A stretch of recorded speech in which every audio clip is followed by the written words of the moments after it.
From a collection of Unmitigated Pedantry, the blog of history professor Bret Devereaux. This isn't Sparta.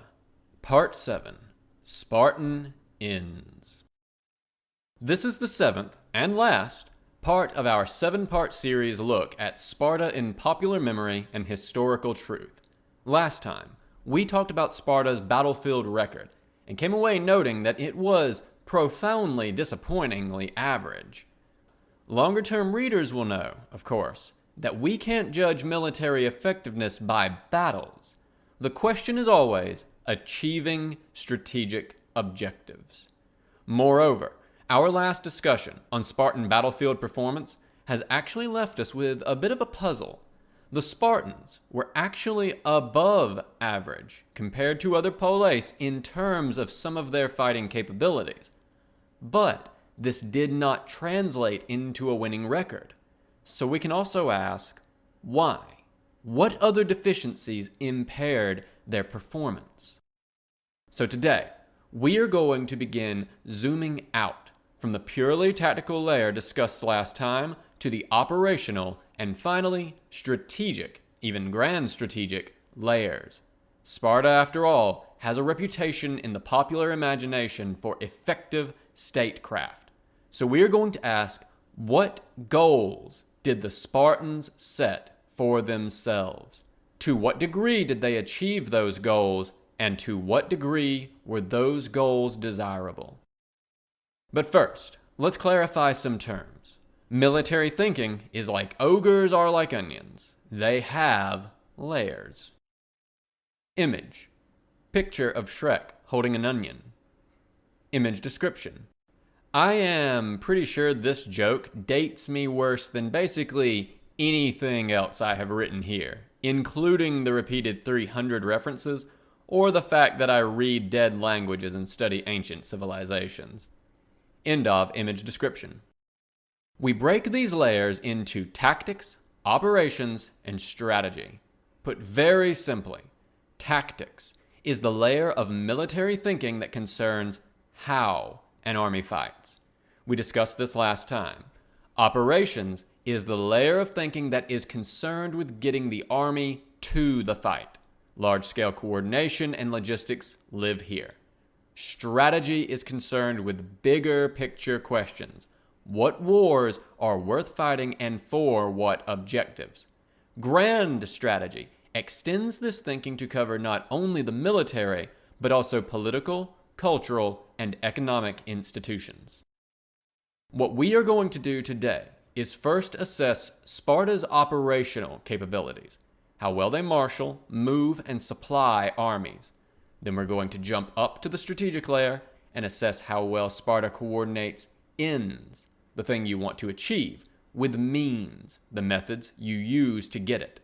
Finally, we are going to assess, one by one, the various strategic objectives sometimes attributed to Sparta. To what degree did the Spartans achieve them, and were they worth achieving? As always, if you like what you are reading here, please share it. If you really like it, you can support me on Patreon. And if you want updates whenever a new post appears, you can click below for email updates or follow me on Twitter @Bret Devereaux for updates as to new posts, as well as my occasional ancient history, foreign policy, or military history musings. Spartan Operations. Put simply, Spartan operational capabilities were extremely limited, even by the already low standards of its peers, meaning very large Greek poleis, like Athens or Syracuse. Greek logistics in this period, in general, were very limited compared to either Macedonian or Roman logistical capabilities in subsequent centuries, or contemporary Persian logistics capabilities.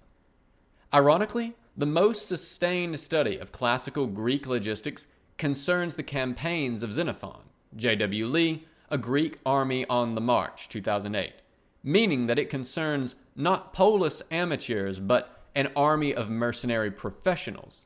And yet, compared to what the Macedonians will be able to do, see D.W. Ingalls, Alexander the Great, and the Logistics of the Macedonian Army, 1978, half a century later in the same terrain, even these Greek logistics, probably the gold standard of their time, are astoundingly underdeveloped.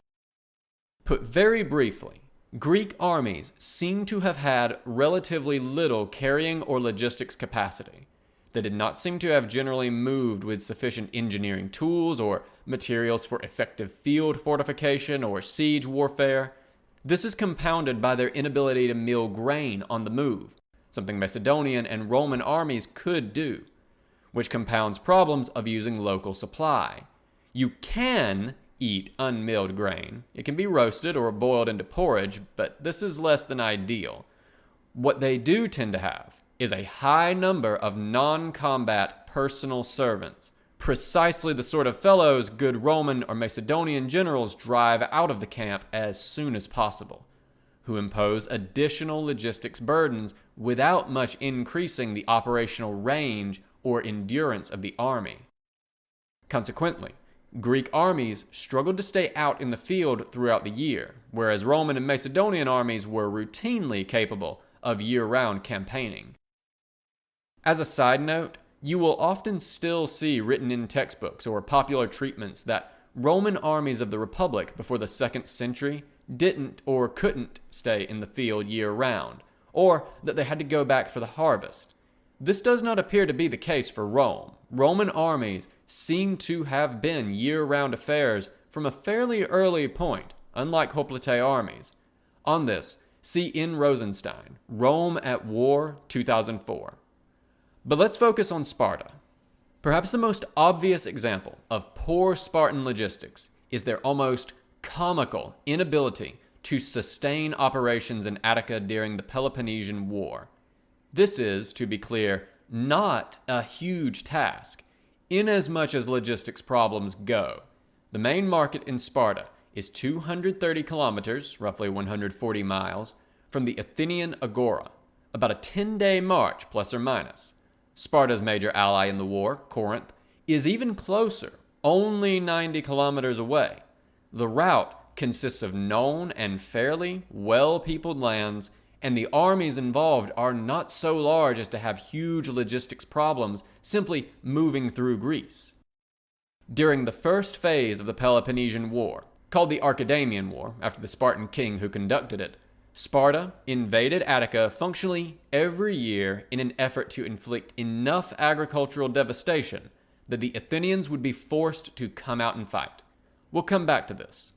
The core problem is that it just isn't possible to do a meaningful amount of damage in the short campaigning season before the army has to go home. Image: map of the Peloponnesian War. Image description: via Wikipedia, a map of the theaters of the Peloponnesian War. Note the giant red line from Sparta to Athens and how it is short and direct, whereas the blue Athenian lines are super long and indirect. The Spartans still managed to screw up the big red line for years. End of image description. And I want to be clear just how long they banged their head against this rock. The Spartans invade in 431, siege a minor town, accomplish nothing, and leave. Thucydides, Book 2, sections 18 to 20. And in 430, Thucydides, Book 2, section 47. In 429, because of a plague in Athens, they instead siege tiny Plataea, Thucydides, Book 2, section 71 FF, and then leave. But in 428, they're back at it in Attica, Thucydides, Book 3, section 1, and in 427, Thucydides, Book 3, section 26, and in 426, but turned back early due to earthquakes, Thucydides, Book 3, section 89. But they're back again in 425, Thucydides, Book 4, section 2, leaving each time when supplies run out.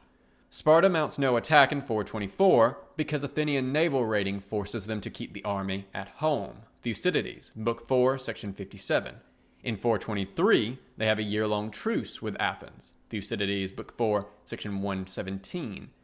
They only, finally, suggest the creation of a permanent base in Attica in 422, 421, Thucydides, Book 5, section 17, but the war ends first. They'll actually fortify a small outpost, Decelea, only when the war renews in 413. Thucydides is, in several cases, see for example Thucydides, Book 3, Section 1, Line 3, explicit that what causes these armies to fail and disperse back home is that they run out of supplies. They are 2 days on foot from a major friendly trade post, Corinth, and they run out of supplies. Their last invasion was 6 years after their first, and they still had not resolved the logistics problem of long-term operations in what is effectively their own backyard.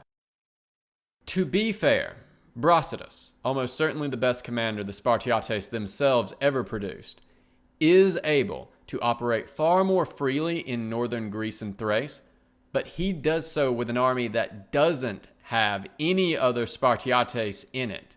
It's made up primarily of helots and mercenaries, Thucydides, Book 4, Section 80, and is supported locally by forces, the Macedonians in particular, hostile to Athens.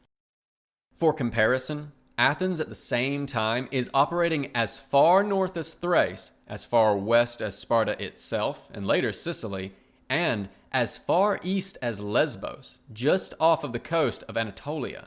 This is one of the reasons, along with the need to suppress the Helots and later Oliganthropia, that Spartan deployments outside of the Peloponnese often seem so small. Image: the Spartan 300 on the move. Image description: pictured, Spartan logistical incompetence. No mules, no wagons, nothing. End of image description. All of this is compounded by Spartan economic weakness. Because Sparta produced so little of value, the Spartan state simply lacked the funds to supplement its operational capabilities. It could not afford foreign siege engineers or experts, an increasingly dire liability in the 4th century as Greek siegecraft both improved and became more technical. And crucially, it could not afford a fleet. Spartan fleets, in the end, will be financed by Persia. We'll come back to this. It is hard to avoid the conclusion that while Spartan tactics may have been modestly better than most other Greek states, Spartan operations were dismal, placing severe limits on how effectively the Spartan army could be utilized. You may have the best soldiers, and again, Sparta does not appear to have always had the best soldiers, but they are of no use if you cannot get them to the fight with the equipment, for example, siege tools, ships, they need to win the fight. A mediocre soldier on the field beats a super soldier sitting at home every time. Strategy, ends and means. Let's move up one more analytical level and discuss strategy. At the core of strategy is deciding on strategic ends and then coordinating the right means, which will actually achieve those goals. For instance, if the strategic goal is to gain control of a key economic population center, read a city, you don't want to try to achieve that by, say, carpet bombing. You'll destroy the very asset you wish to gain, even if you win. In this respect, Sparta's strategic thinking is straitjacketed to a very narrow model of warfare. Sparta is the fellow in the aphorism that when all you have is a hammer, but placed in a world of screws. The hammer Sparta has, of course, is hoplite battle. Sparta seeks to solve almost all of its issues by applying a hoplite phalanx to the problem, regardless of if the problem can be solved by a hoplite phalanx. Sparta's strategic thinking is thus marred by both a failure to consider military solutions that did not consist of traditional hoplite battles, as well as an inability to consider or execute non-military solutions at all. We can see the former weakness in Spartan planning in the Persian Wars. Spartan planning is both direct and unrealistic. Find a choke point, fortify it, and hold it indefinitely with a hoplite army. Attempted at Thermopylae, this plan fails. The Battle of Thermopylae is often represented in popular culture as an intentional delaying tactic, but it was nothing of the sort. Herodotus is clear that this was supposed to be the decisive land engagement. Herodotus, Book 7, Section 175. See also Diodorus, Book 11, Section 4, lines 1 to 5. The Spartans then attempt to recreate this plan at the Isthmus of Corinth, and have to be rescued from their strategic stupidity by the Athenians, who threaten to leave the alliance if the plan isn't abandoned. Herodotus, Book 8, Sections 49 to 62. A blockade at the Isthmus would be easy for the Persian army to bypass, assuming it didn't simply defeat it with generally superior Persian siegecraft.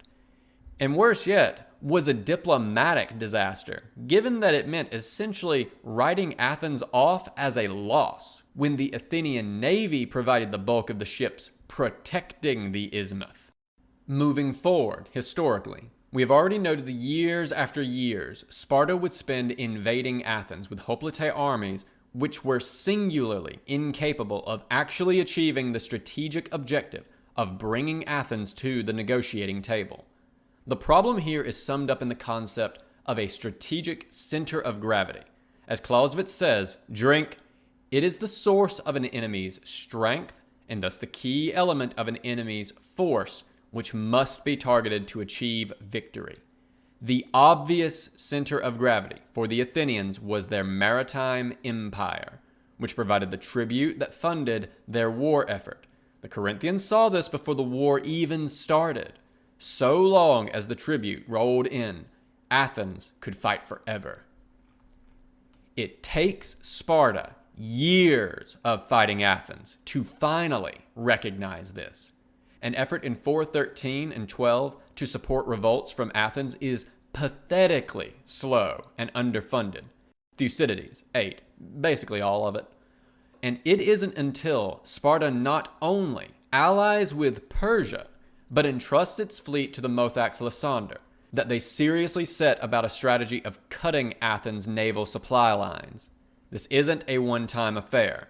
Sparta's inability to coordinate ends and means shows up again in the Corinthian War. See, for example, in Argos, Xenophon, Hellenica, Section 4, line 7, where they are pulled into a debilitating defensive stalemate because the Corinthians won't come out and fight, and the Spartans have no other answers.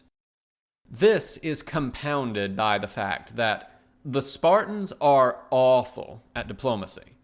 Sparta could be the linchpin of a decent alliance of cities when the outside threat was obvious and severe, as in the case of the Persian Wars or the expansion of Athenian hegemony.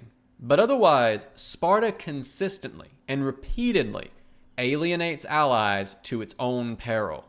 Spartan leadership at the end of the Persian Wars had been so arrogant and ham-fisted that leadership of the anti-Persian alliance passed to Athens, creating what would become the Athenian Empire. So, Spartan diplomatic incompetence led directly to the titanic conflict of the late 5th century.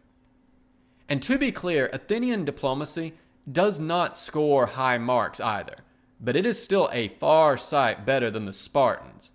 Greek diplomacy in general was awful, rude, arrogant, and focused on compulsion rather than suasion, so it is telling that the Spartans are very bad at it, even by Greek standards. Image: Leonidas and the Athenians. Image description: remember this speech where Leonidas shames his allies because they have jobs and treats them as inferior and expendable? It isn't Leonidas, but Agesilaus II, roughly 398 to 360, who gives this speech to his allies. Plutarch, Life of Agesilaus, Section 26, lines 3 to 5. In the context of a war which Sparta would lose for lack of allies against Thebes. Brilliant. End of image description. In 461, Spartan arrogance towards an Athenian military expedition sent to help Sparta against a Helot revolt utterly discredited the pro-Sparta political voices at Athens, and in turn set the two states on a collision course. Sparta had ejected the friendly army so roughly that it had created an outrage in Athens. During the Peloponnesian War, Spartan diplomatic miscalculations repeatedly hurt their cause, as with the destruction of Plataea, the symbol of Greek resistance to Persia. Later on in the war, terrible Spartan diplomacy repeatedly derails efforts to work with the Persian satrap Tissaphernes, who has the money and resources Sparta needs to defeat Athens. It is the decidedly un-Spartan actions, first of Alcibiades, then being a traitor to Athens, and later Lysander, who rescue the alliance.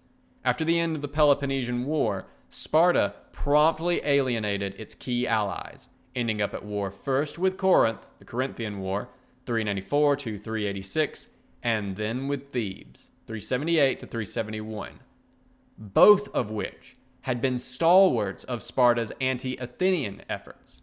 Corinth was itself a member of the Peloponnesian League. This led directly to the loss of Messenia and the breaking of Spartan power. In short, whenever Sparta was confronted with a problem, superior enemy forces, maritime enemies, fortified enemy positions, the need to keep alliances together, financial demands, any problem which could not be solved by frontal attack with hoplites, the traditional Spartan leadership alienated friends and flailed uselessly. Often, the Spartans attempted, as with Corinth and later Thebes, to compel friendship with hoplite armies, which worked exactly as poorly as you might imagine. It is hard not to see both the strategic inflexibility of Sparta and the arrogant diplomatic incompetence of the Spartiates as a direct consequence of the agoges' rigid system of indoctrination. Young Spartiates, after all, were taught that anyone with a craft was to be despised, and that anyone who had to work was lesser than they. Is it any surprise that they disdained the sort of warfare and statecraft that depended on such men?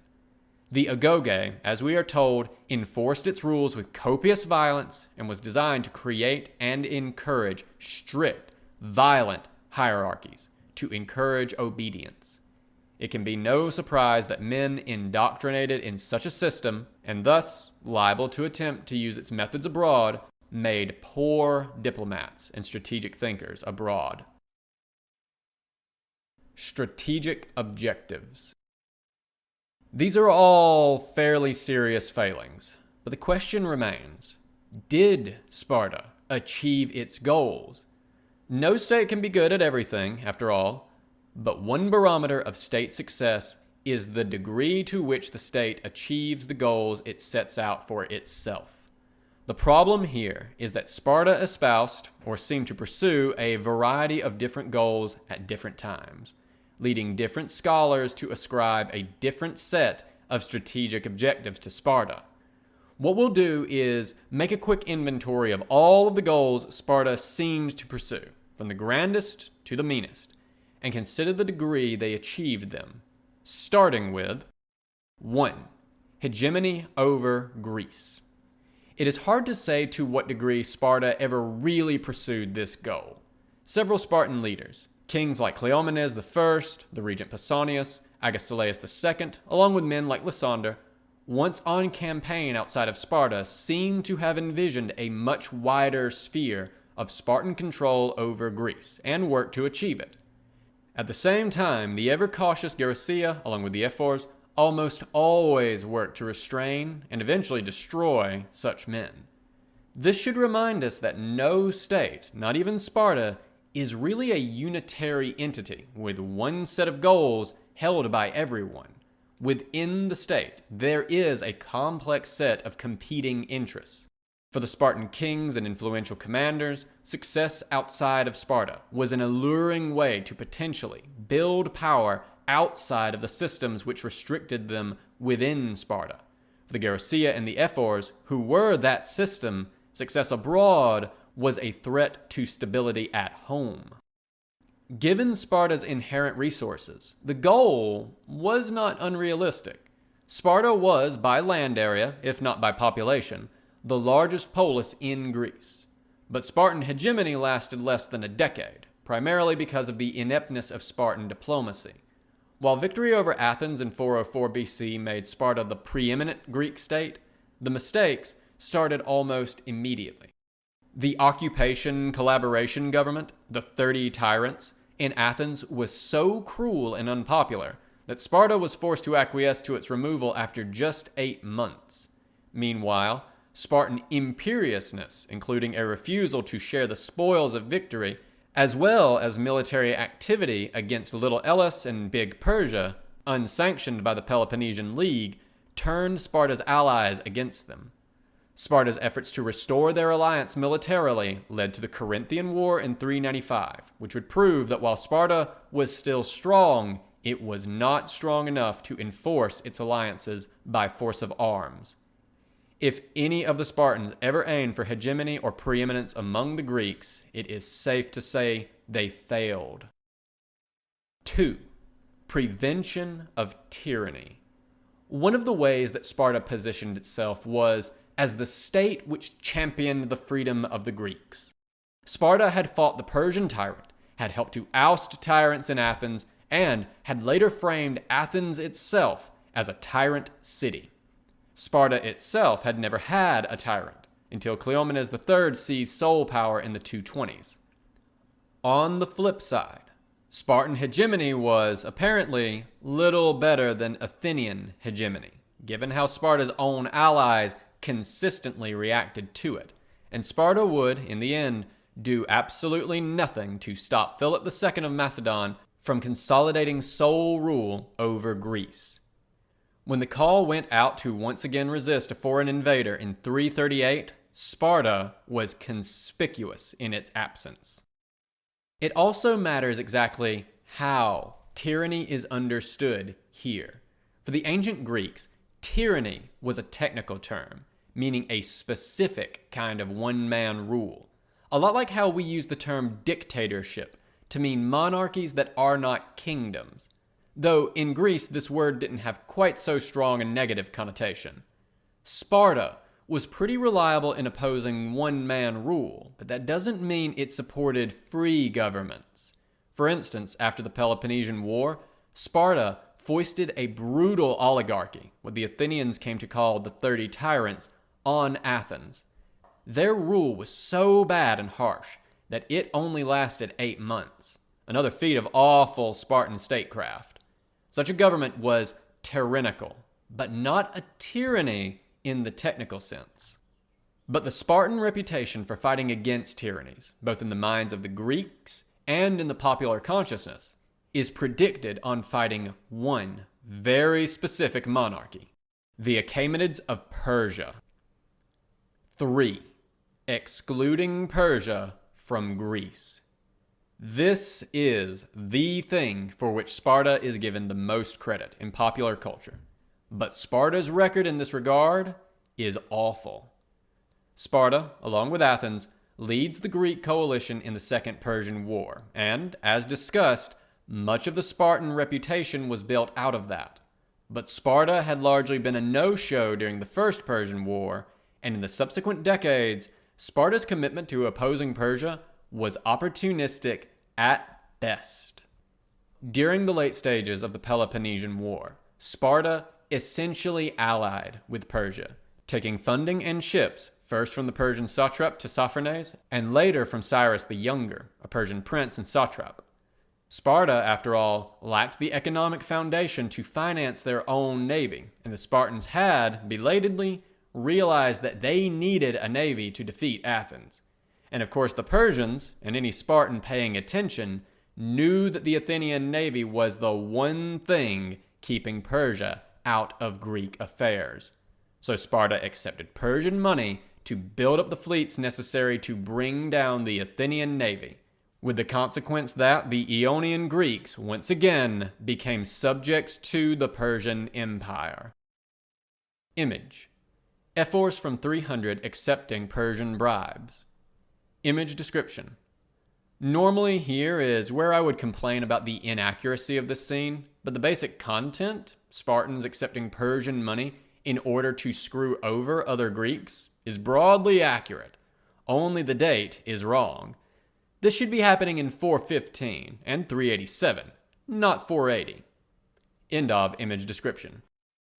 Subsequent Spartan diplomatic incompetence would lead to the Corinthian War, 395 to 387, which turned into a nasty stalemate, due in part to the limitations of Spartan siege and naval capabilities. Unable to end the conflict on their own, the Spartans turned to Persia again to help them out, and the Persians brokered a pro-Spartan peace by threatening the Corinthians with Persian intervention in favor of Sparta. The subsequent treaty, the King's Peace, since it was imposed by the Persian Great King Artaxerxes II, was highly favorable to Persia. All of Ionia, Cyprus, Aeolia, and Carnea fell under Persian control, and the treaty barred the Greeks from forming defensive leagues, meaning that it prevented the formation of any Greek coalition large enough to resist Persian influence. This treaty essentially made Sparta into Persia's local enforcer in Greece, a role it would hold until its defeat in 371. Image: Persian gold Daric. Image description: 300 has some really stupid looking Persian coins, so here is an actual Persian gold Daric of the sort that would have been in use under Xerxes. End of image description. If Sparta held the objective of excluding Persian influence or tyranny from Greece, it failed completely and abjectly. Sparta opened not only the windows but also the doors to Persian influence in Greece. Between 410 and 370, Sparta probably did more than any Greek state had ever or would ever do to push Greece into the Persian sphere of influence.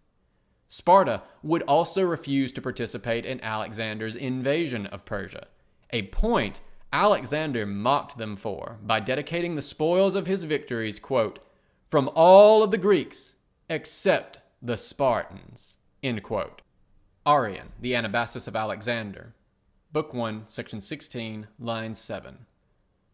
For their part, the Spartans instead tried to use it as an opportunity to seize Crete and petition the Persians for aid in their war against Alexander, before being crushed by Alexander's local commander, Antipater, in what Alexander termed, quote, "a clash of mice," end quote. 4. Maintaining hegemony over the Peloponnese. This is a smaller question than hegemony over Greece.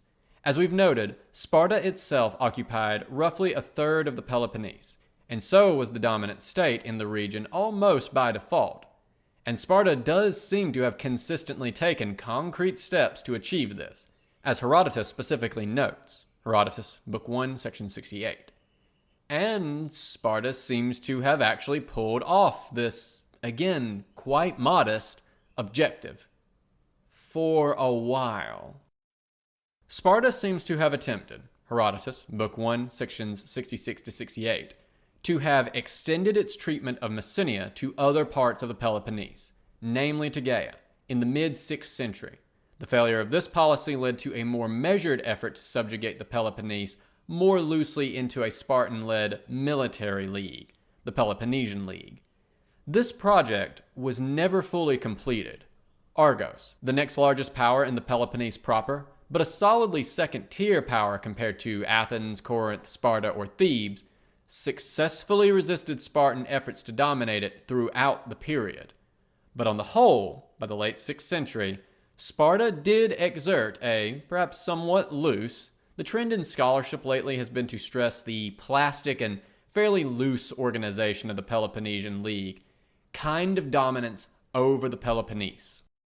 The core of this control lasts until 371, when Spartan defeat at the Battle of Leuctra shatters this control.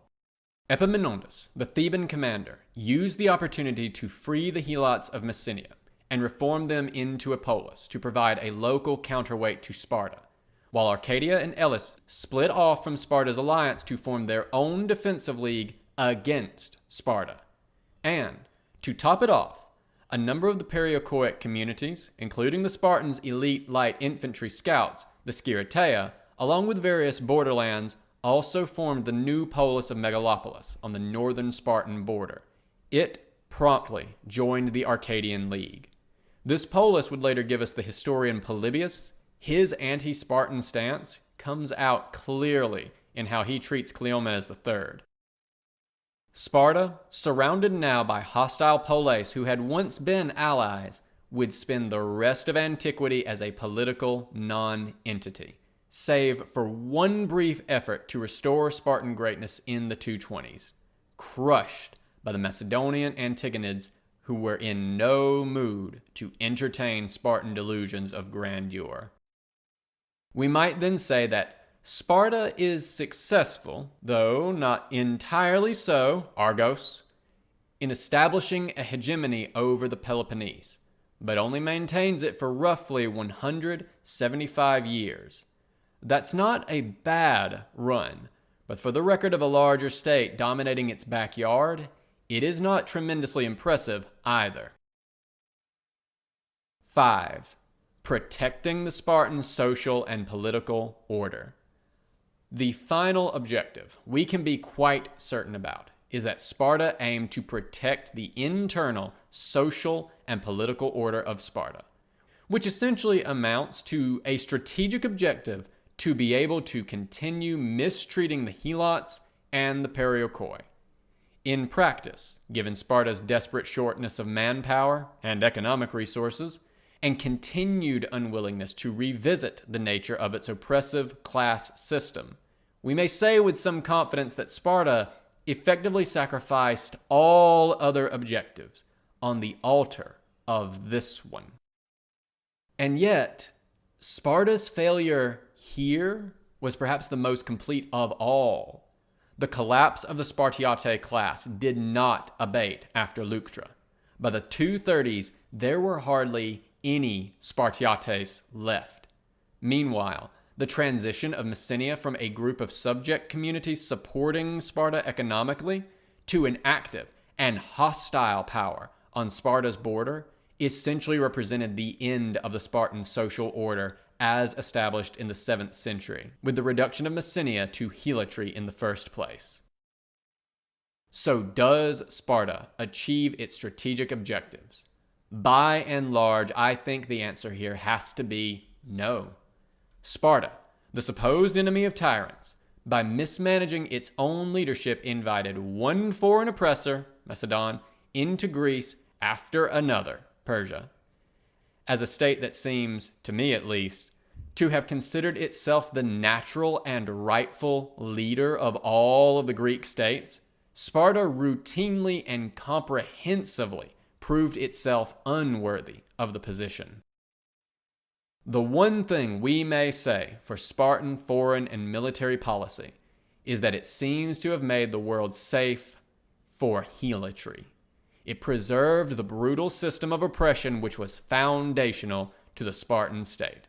But consider just how weak an achievement that is. We might, after all, make the same claim about North Korea. It has managed only to successfully preserve its own internal systems of oppression.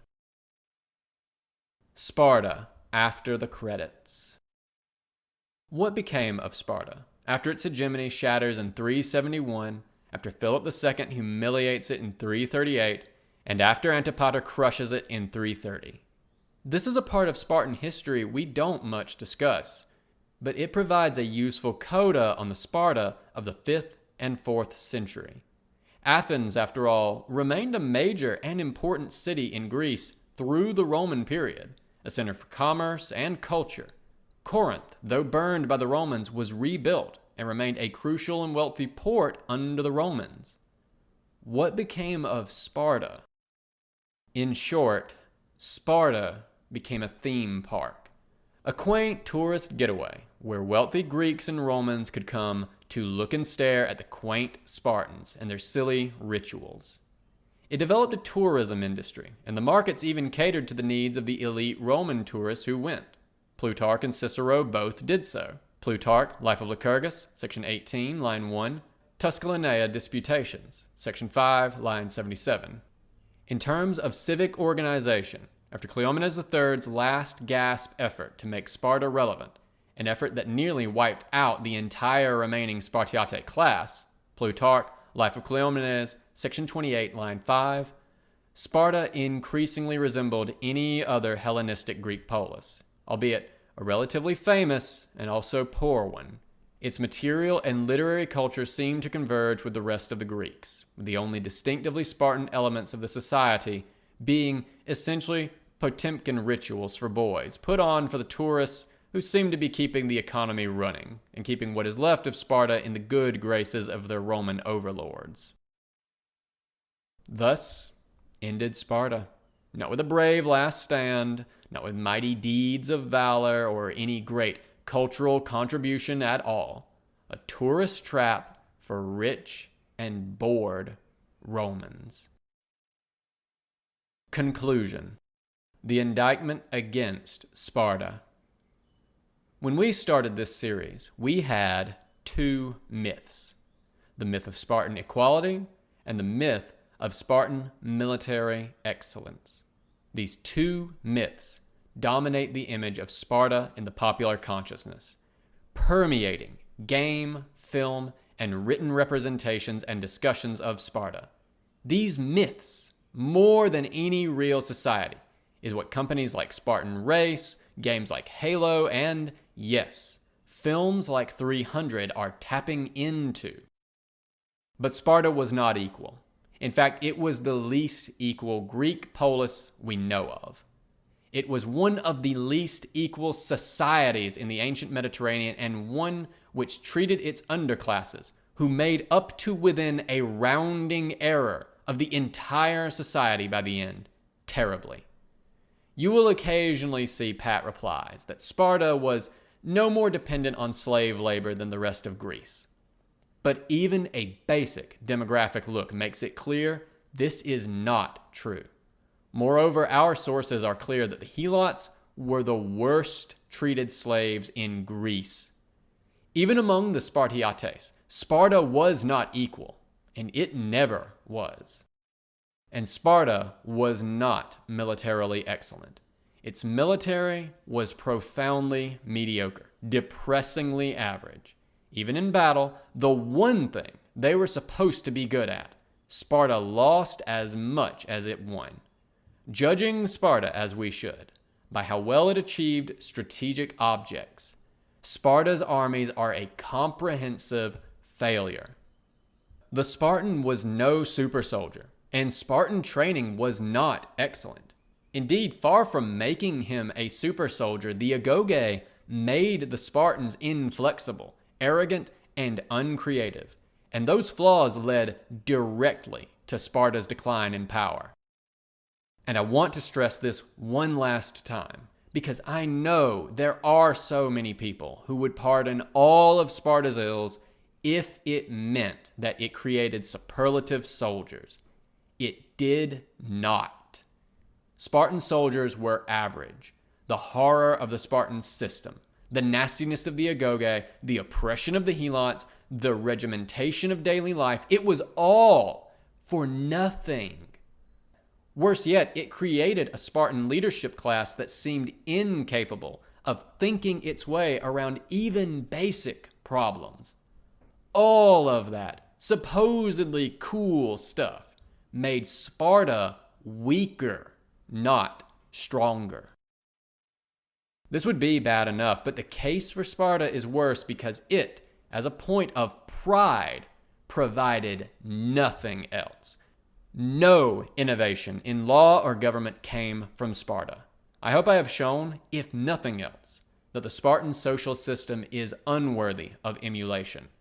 After 550, Sparta produced no trade goods or material culture of note. It produced no great art to raise up the human condition, no great literature to inspire. Despite possessing fairly decent farmland, it was economically underdeveloped, underpopulated, and unimportant. Athens produced great literature and innovative political thinking. Corinth was economically essential, a crucial port in the heart of Greece. Thebes gave us Pindar and was in the early 4th century a hotbed of military innovation. All three cities were adorned by magnificent architecture and supplied great art by great artists. But Sparta gives us almost nothing. Sparta was, if you will permit the comparison, an ancient North Korea, an over-militarized, paranoid state, which was able only to protect its own systems of internal brutality, and which added only oppression to the sum of the human experience. Little more than an extraordinarily effective prison, metastasized to the level of a state. There is nothing of redeeming value here. Sparta is not something to be emulated. It is a cautionary tale. Next week, finally, something different. I don't know what yet. Probably something related to logistics. See you then. This has been a recording from a collection of Unmitigated Pedantry, the blog of history professor Bret Devereaux, recorded by myself, A Great Divorce, for accessibility and sharing purposes. If you enjoyed this content and wish to engage with it or support Bret, please check the description for links to the original post on his blog, his Twitter, and his Patreon. I highly encourage you to share, support, and engage with his works on any and all platforms if you are so inclined. If you wish to support me, please do remember to like, share, and subscribe to this and any other content here that you enjoy. Thank you so much for listening.